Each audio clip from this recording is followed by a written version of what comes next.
ఆలోచనలు మారలేదు అనేటువంటిది. మన పెద్దలు చెప్పారు, చిత్తశుద్ధి లేని శివ పూజలేలా, ఆత్మశుద్ధి లేని ఆచారమేలా అని. ఇంకా 1000 ఎలకలు తిన్న పిల్లి కాశయాత్రకు పోయినట్టు. ఇవన్నీ ఊరికే రాలేదు. బహుశా ఇవన్నీ వింటూ ఉంటే ఇవన్నీ జరుగుతున్నవి, జరగబోయేటువంటివి చూసే మన పెద్దలు పెట్టారేమో అనిపిస్తుంది. మీ విషయంలో అది కరెక్ట్గా సూట్ అవుతున్నాయి రెండు కూడా.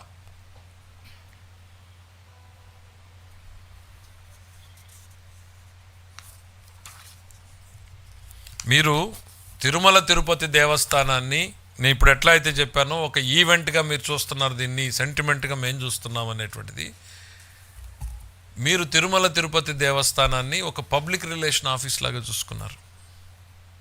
ఎన్ని లక్షల మందికి అండి మీరు రికమెండేషన్ లెటర్లు ఇచ్చింది? ఊహించుకోగలరా ఎవరన్నా? మేము ఏదైనా మా నియోజకవర్గంలో వాళ్ళు అడిగితే 5 మందిని 6 మందిని, వారానికి ఒక 20 మందిని చూపించగలిగితే లక్షల మందిని మీరు సంతకాలు పెట్టి పంపించారు. మీరు మీకు కావాలనుకున్నటువంటి వాళ్ళందరూ కూడా ఒక బిజినెస్ సెంటర్ కింద డెవలప్ చేసేటువంటి ప్రయత్నం చేశారు.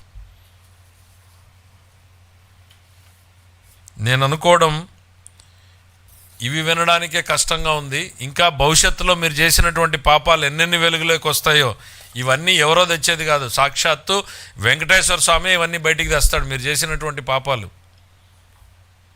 ఆలస్యం అవుతుంది కానీ శిక్ష నుంచి మీరు ఎవరు కూడా తప్పించుకోలేరు.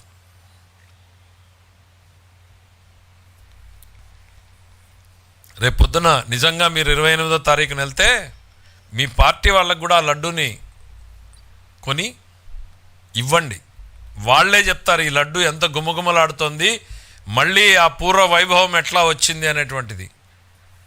మీ పాలనకు మా పాలనకు రేపొద్దున మీ కార్యకర్తలే నిజాలు చెప్పేటువంటి పరిస్థితులు వస్తాయి. ఎందుకంటే వాళ్ళు కూడా చాలామంది దేవుణ్ణి నమ్మేవాళ్ళు ఉన్నారు, ఈ దేవుణ్ణి నమ్మేవాళ్ళు ఉన్నారు. మీకు నమ్మకం లేకపోవచ్చు, నేను మళ్ళీ చెప్తున్నా, మీకు నమ్మకం లేకపోవచ్చు. ఆ దేవదేవుణ్ణి నమ్మేటువంటి వాళ్ళు కోట్లాది మంది ఉన్నారు.